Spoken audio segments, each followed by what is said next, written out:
So let's start with a scenario here, okay? You may be able to relate to this. It's a Sunday evening, you're enjoying your family, you're enjoying time with family, and your job, you got a full-time job, your job is going well, you feel valued, you feel like you're making a difference, you like the team that you're working with, you feel like you have a future there, you're busy, you've got work, you got projects, you have clients, and you're looking to the future saying the future is going to be good. There's always a little uncertainty, but for the most part, you feel like the future is pretty good. You get an email Sunday night, and the email's from your CEO. And you're like, okay, I wonder what this is going to be about. One other person's on there, so you're like, it might just be a reorganization thing, something like that. Okay, so you go to sleep that night, talk to your significant other and say, I wonder what that's all about. Go to sleep, wake up, get your day started as normal. The meeting's at 10 o'clock. So you show up for the meeting. This is a virtual company you work at, okay? So you get on there and one of your coworkers is on the call, more of a senior person, and then the CEO shows up. And you can tell immediately that something's not right. Okay, so you can just tell by the look on the CEO's face that something's not right. And unfortunately, the call starts like, hey, this is not going to be an easy conversation. And then I think the rest. So you get laid off. It's immediate. We're doing reductions. Your performance is great. Nothing to do with performance. We have to make some reductions. Unfortunately, you're one of the people we're going to be laying off. And just like that, you're done. Heart's racing. You don't know what to say. You just can't believe it. You're not really sure what to. Do you fight back? Do you say this isn't fair? Do you just say, okay, thank you, and get off the call as soon as possible? Do you ask for why and why is it me? And so I think going through your head, like when that happens, this has happened to me twice. Okay, so that scenario was exactly what's happened to me. Okay, not too long ago as well, about a year ago. I say all this to say that I still have those emotions in me, and it was a terrible, dreadful feeling. My wife actually had walked by during the call and just said, oh my gosh, you got laid off, didn't you? I was actually at my door closed still because I was just like, I didn't want to talk about it, but she's like, you got, and I was like, yep. So that was the bad news. But the good news is, here's something that I want to talk about. Having a side hustle, having another stream of income, the importance of having another stream of income. That is what this channel is all about. It really is. I was trying to think about this last night when I'm thinking about this channel. That's it. It's not, let's talk about my hobbies, talk about what Andrew's up to these days, a day in the life of Andrew, having a full-time job and a side hustle. All those things are things that are nice, whatever. But the point is, the reason why I want to do this channel is all about giving you a perspective on how important it is to have a second stream of income. Okay, so there's a lot of benefits of there's a lot of reasons, and I'll get into these reasons, why you would have a side hustle in the first place. It fills some voids, it lets you do some other things, you can be in charge. At work, you may not necessarily have those responsibilities. But ultimately, I really do believe the most important reason to have that is to have another stream of income, especially in this economy where it's very easy we're all, in a sense, a lot of us at least, are very replaceable in our jobs. And I really feel like it's getting tougher. And I'm older, okay? As I get older, it's gonna be harder and harder for me to get another job once I lose the one I have. So let's go back to that scenario again. Scenario one is you have a full-time job, you have nothing else going on as far as other sort of revenue opportunities.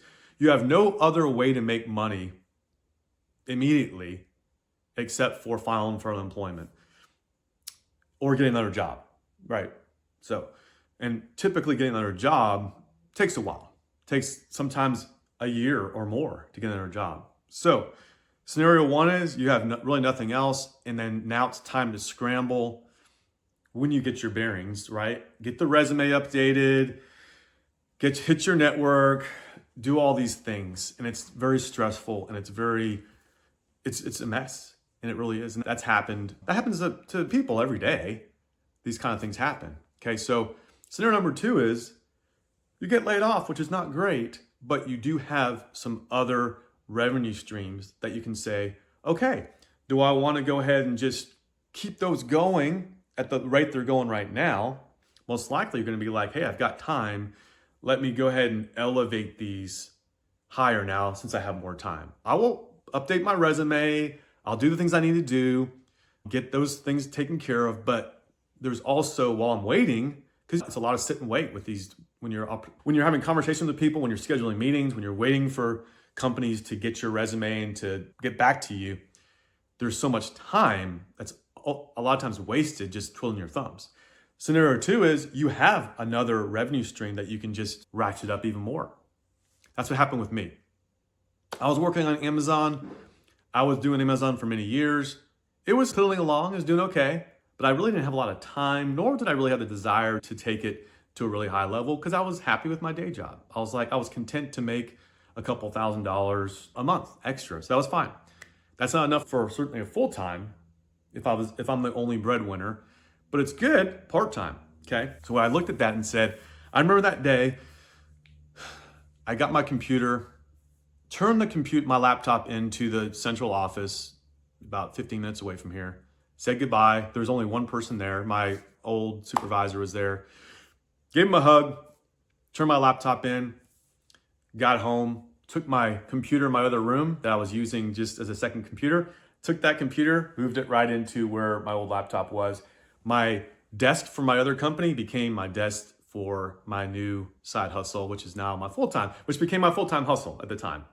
Okay, so then I was like, so in my situation, it was June of 2023 when this happened.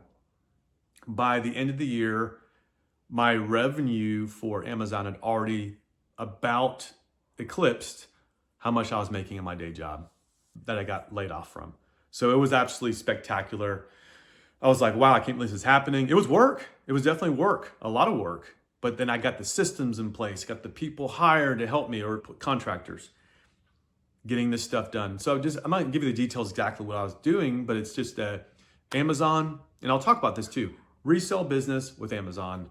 And it was primarily shipping stuff into Amazon, and then they fulfilled the orders, Amazon FBA. Okay, so that was working wonderfully, working beautifully. I wish that was the end of the story. I wish I was like, and I went off to the sunset and everything was great. However, that's not what happened. Okay, so I will talk about that on another, in fact, I'll probably do that tomorrow. So there's a lot of lessons learned from all this. It's that the only constant is change itself, right? Change is inevitable. And certainly there are revenue streams that will continue to produce year in, year out. But what I've found is they don't. What works today may not work tomorrow. But so you got to be nimble. Right now, there are some things working, and that's what I'm working on. But as an entrepreneur, you always got to be ready to go try something else, pivot a little bit. And that's why I think I'm not going to talk about case studies of businesses that fail. But a lot of the reasons for businesses that failed, large corporate, big companies, is because they didn't pivot when they needed to. They stayed the same. They said, we're good, we're fine, we're IBM, so we don't need to change. Or companies that know they need to change, but they don't have the systems in place or the ability to be able to pivot that quickly because they have, whether it could be a revenue model like Blockbuster, the revenue model they were using was rental. That was a rental model. To go to a streaming or to go to an on-demand type environment was a different revenue model entirely. I'm simplifying this, but obviously it was a revenue model that they didn't have the same profit structure from. So, it was very difficult. So things happen. When you're an entrepreneur, you can be a lot more nimble. You can say, hey, this isn't working, let me try this. Amazon's not working, let me try Walmart. Or let me try this other marketplace. Or let me just try this or that. If you found me somehow on YouTube, I would not be surprised if you're if the algorithm is doing its job, you're probably either have a side hustle now that you're trying to grow, or you desire to have one. Okay, so I think you're probably like, hey, I want to do this. Great, this is what this channel is all about. Okay, so it's the mindset of how do you start building a side business in the first place while you have a full-time job? So that is something that it can be challenging at times, because you want to work on this, but you have sometimes late hours for your full-time job, but you got to focus on the time you need to spend on your full-time job. Is obviously you got to get that done. How do you have multiple streams of income? And even as an entrepreneur too, if you have one revenue stream only and that goes down, that's not a good thing. So I would say ideally any good company is going to have multiple revenue streams, right? Typically. So the same thing as an entrepreneur. That's the story tomorrow, but I was focused on Amazon primarily and really nothing else. And then when I had an issue with that, then there I am back to drawing board again. So the goal really is at the least have one side hustle, because that's good. You're working on one thing, but if you can get once you get one going, the system's in place, maybe have some other people helping you with that first one, then you can start a second one, then you can start a third one. And I really do like the idea of having a full-time job and also these side hustles. I really do think in a lot of ways it is nice. I hear people saying, oh, are you tired of this? And don't you want the freedom? And I've been on both sides. Most of my career has been corporate America with a side hustle. There's been some times when I had no job, obviously, no corporate job, and doing the side hustle, which becomes full-time. That has its own share of problems because it's sporadic. The income can be up and down. With a corporate job, as long as you're working there, typically your income is pretty stable. So I love the idea of a stable income while you have another side business that's growing. You're gaining skills from that. There's all sorts of reasons to have a side hustle beyond just the money. Okay. I just want to scream it. I want to yell it out. That is something that I understand that that being an entrepreneur is not for everybody. I've got a friend of mine that he lost his job. In fact, he actually quit his job, and it took him about a year to get another job. And he was looking, but there's a lot of dead time. He actually was helping me with some things too, which is great. But he didn't have his own way to make money himself, like for himself. He wasn't interested, I put it that way. And again, no offense to him, but it just wasn't for him. He's, look, I know a lot of things you're doing, Andrew, are great. I'm not interested in doing those things. So the desperation wasn't there. But there's a lot of people who are desperate and they don't know what to do, especially when their unemployment runs out. So I think I just want to make sure it's 100% clear. Get a second revenue stream. Get a second revenue stream. And ideally, hopefully it's something that you enjoy doing, right? It's something that you get some value and you have some above average knowledge in as well. Okay, so there's so many different things you can do. And we'll talk about this. I will talk about this more. All right, so a lot of it's like, what side hustle should I do? Well, it really depends on you. And sometimes you might say, oh, and I'm selling on Amazon. I'm getting something, buying something at, say, Target, and then reselling that on Amazon. And you might be like, I can't imagine anything worse than doing something like that. Okay, it's fine. But there's a lot. It really is one of the easiest ways to make money once you get going on that. And secondly, Secondly, being an affiliate in some way. If you don't want to touch products and have to deal with all that stuff, being an affiliate is great because all you're essentially doing is promoting a product. And then when people go through your link, either watch a video or article or whatever, click on an article, click your link, you get commission for that product. That's a whole nother revenue stream. That's great for a lot of people. And there's also the hustle things like you're driving, you're delivering packages, right? You're doing those things. I don't do that, but I'm saying that's another thing. So it's almost like the first step is just like going and doing something. Now, obviously, if you have a full-time job and you're like, I don't want to go deliver groceries, like that's fine. That's the kind of thing you can just pop into very quickly. My kind of thing, I think, is something you just build over time.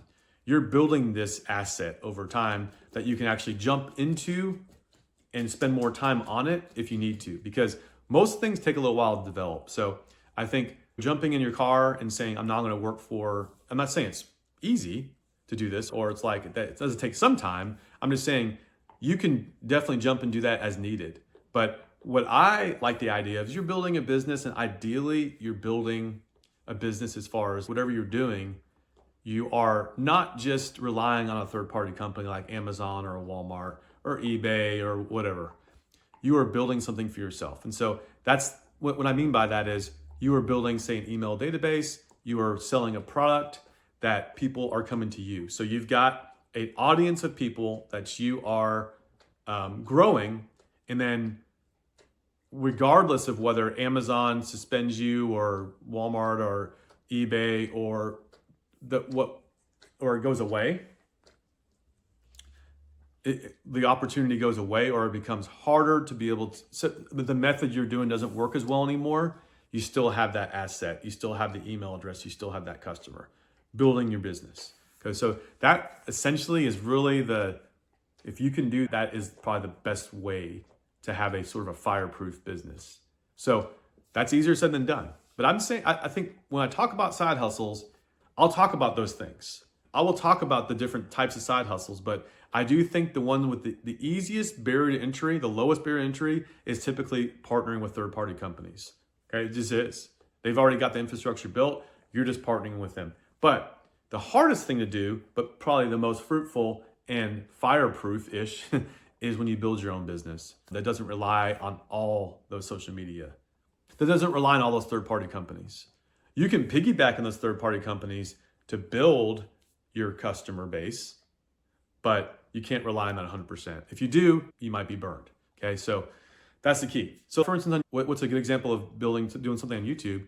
You go in there and talk about, you provide free information, you get people to subscribe to a newsletter or a free course. They watch the course and then they actually want to get more information, so they actually buy a full course from you. So things like that. So YouTube might at some point say, no, we don't like you anymore, but you've already built, hopefully you've been doing this for a while, you've built that customer base up from that. So yeah, you can piggyback on them and YouTube will help you do that, but it's going to be something that you're not relying on 100%. Okay, so hope this all makes sense. The key that I want you to get out of this today is get a side hustle.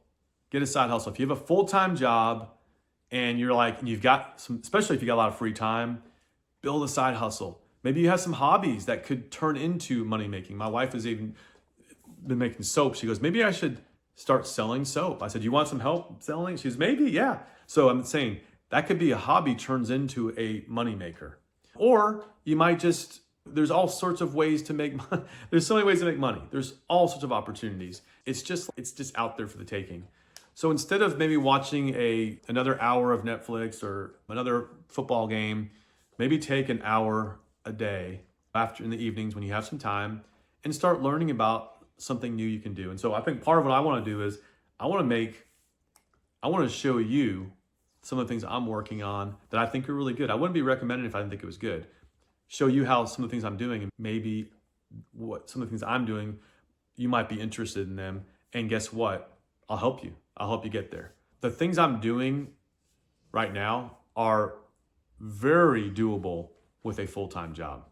And if you're working 60 hours a week, probably not. But a job that you're working, a manageable job, 40, 45 hours a week, these are things that you can absolutely do, especially if you're willing to bring in some help, like part-time workers. So when I was doing my Amazon business full-time, I had 5 or so people coming in on a contract basis, just come and do things. I paid them hourly. It worked great.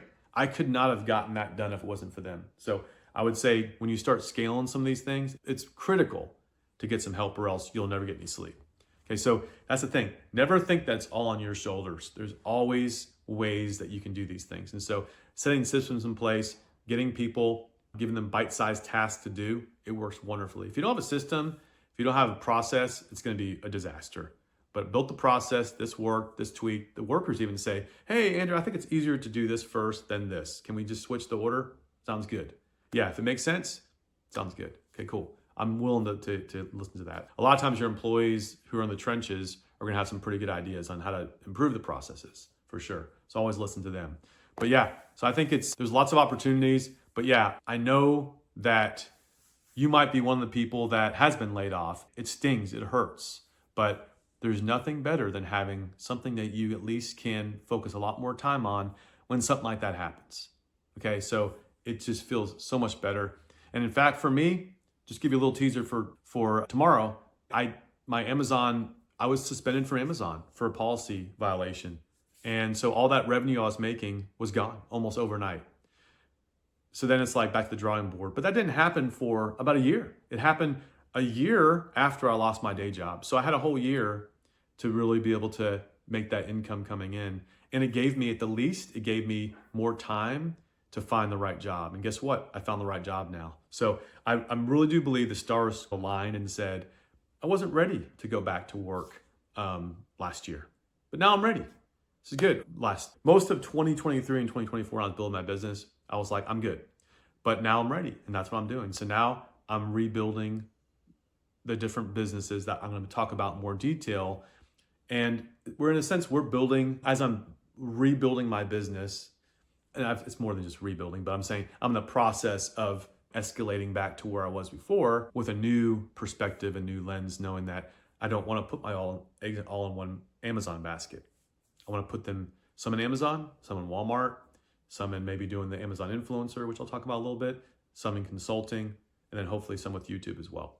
So just a different perspective now. So each of these things, hopefully all in, are not going to take an exorbitant amount of hours with my full-time job, but especially once I get systems in place. So there might be a little immediately, like initially, building all these things up might take a little while. But I'm willing to work, I'm willing to roll my sleeves up, but to me, we're all different. But you might be saying, I just want to make an extra $500 a month. Wow, it's beautiful. Listen to me, because I can help you get to $500 a month for sure. And then if you want to get to $5,000 a month or higher, I can help you with that too. So hang in there with me. More to come on this. Talk to you soon.